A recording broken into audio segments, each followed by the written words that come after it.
Bilo da ste već iskusan povrtlar ili ste novi u tom poslu, uvijek se može nešto novo naučiti i treba ostaviti prostora za nova saznanja i istraživanje.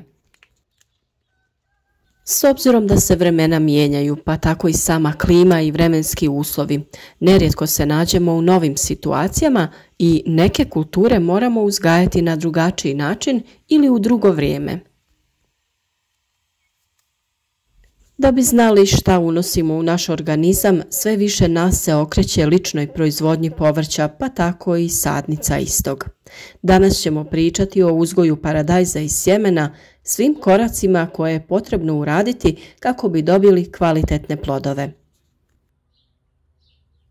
A kako bi od sjemena pa do ploda uzgojili različite biljke, zapratite naš kanal i uz naše savjete uzgojite zdrave i otporne biljke koje će vas obradovati mnogobrojnim plodovima. Potražite i ostale video savjete o svim bitnim koracima o uzgoju paradajza. Pa krenimo redom. Ono što je bitno jeste priprema sjemena. Sjeme možete kupiti ili ga možete sami sebi sačuvati iz vlastitog povrća. Sjeme se uzima iz krupnih plodova koji se nalaze barem iznad prve rodne grane.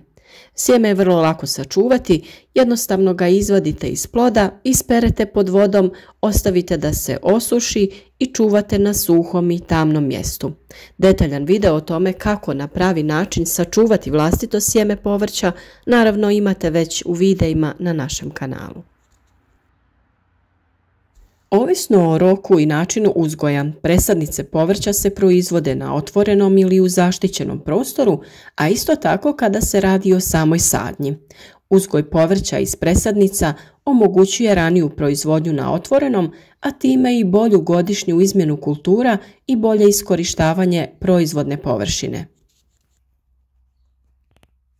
Da bi sjeme klijalo, možete ga staviti između dvije mokre maramice u neku posudu i tako vlažno ostaviti dok ne proklija. Naravno, redovno provjeravajte da vam se maramice ne osuše jer tada sjeme neće proklijati. Na ovaj način možete odmah obaviti odabir klijalog sjemena i onog koje možda nije kvalitetno i nije i neće proklijati. Sjeme paradajza brzo bubri, ali neće klijati ukoliko nisu osigurani optimalni uslovi.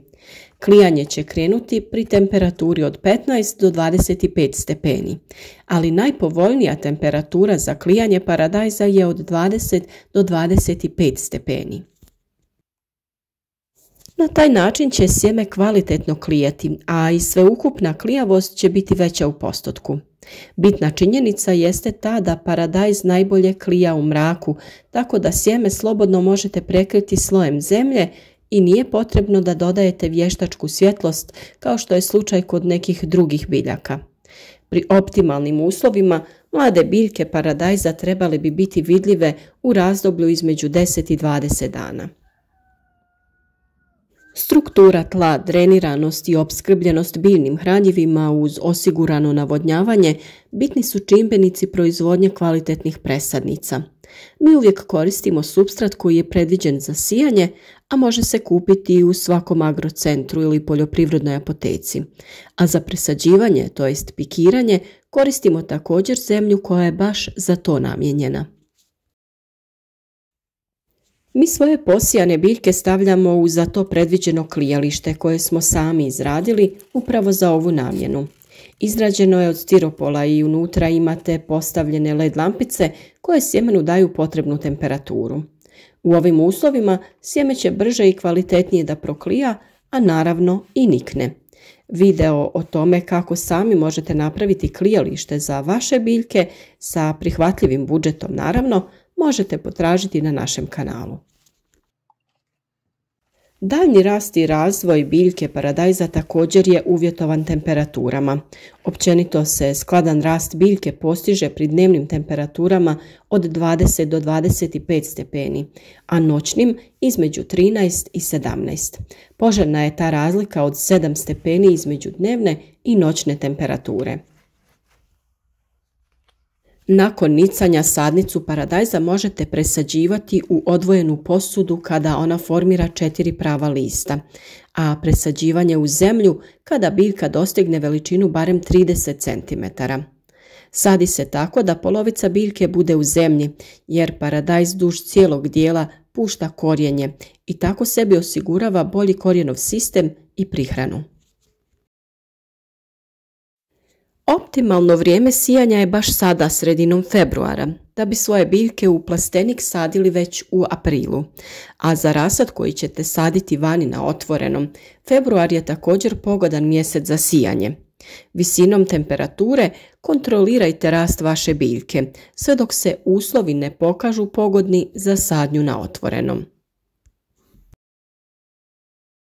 Sadnja se obavlja tako što se sadnica sadi dosta duboko kako bi se što bolje ukorijenila. Ide duboko u sadnu rupu, a može se polijegati i u kanal. Bitno je da je barem pola stabljike pod zemljom. Tako će biljka pustiti korijenje po tom dijelu stabljike koji dodiruje zemlju, te samim tim lakše usvajati vodu i hranjiva. Sljedeći korak je vezanje stabljike za konstrukciju ili postavljanje potpore.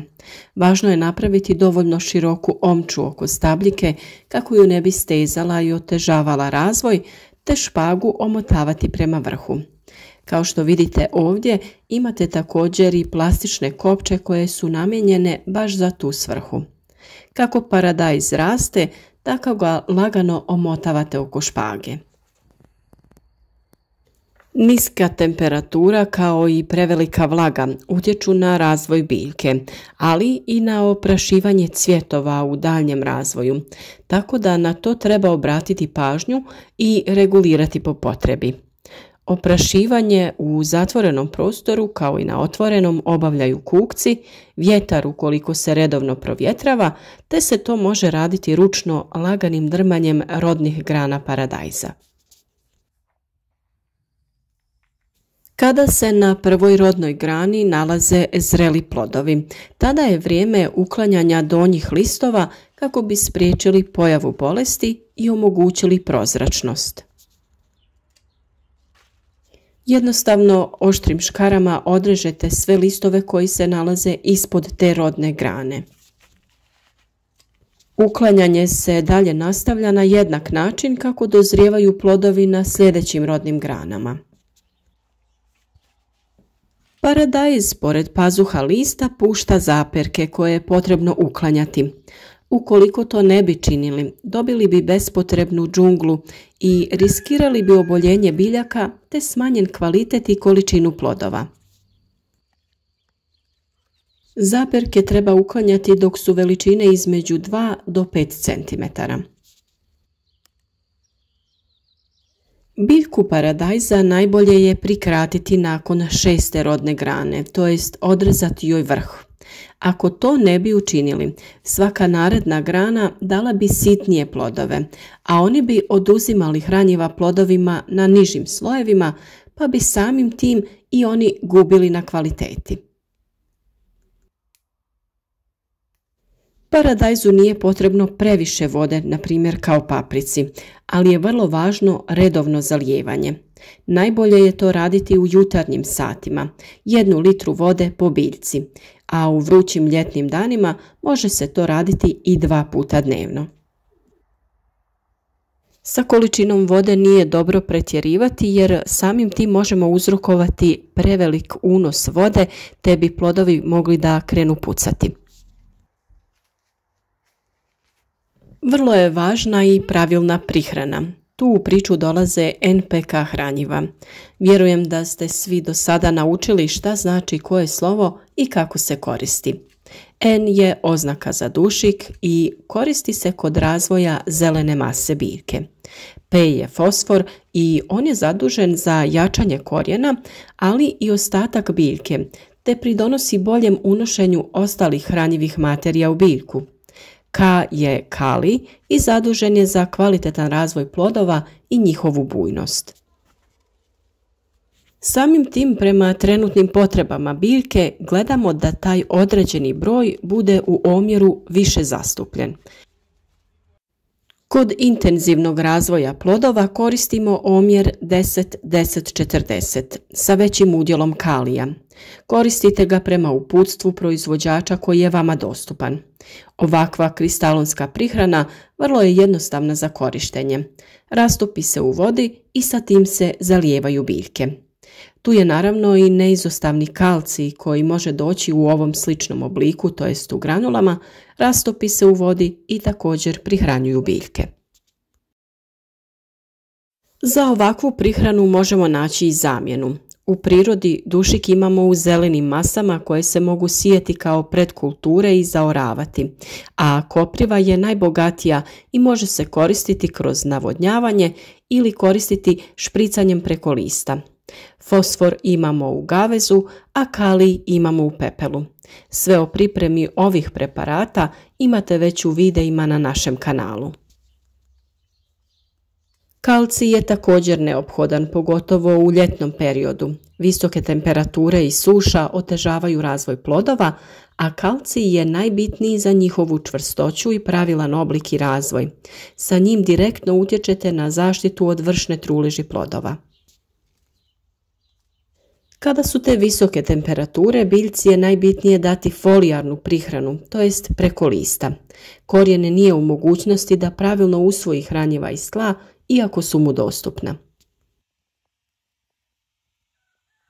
Nadamo se da vam je ovaj video bio od pomoći, jer smo se potrudili da prikažemo sve faze uzgoja rasada paradajza iz sjemena, sadnje, načina održavanja stabljike i same prihrane. Naravno, za sva dodatna pitanja tu smo na raspolaganju, slobodno pišite vaše komentare.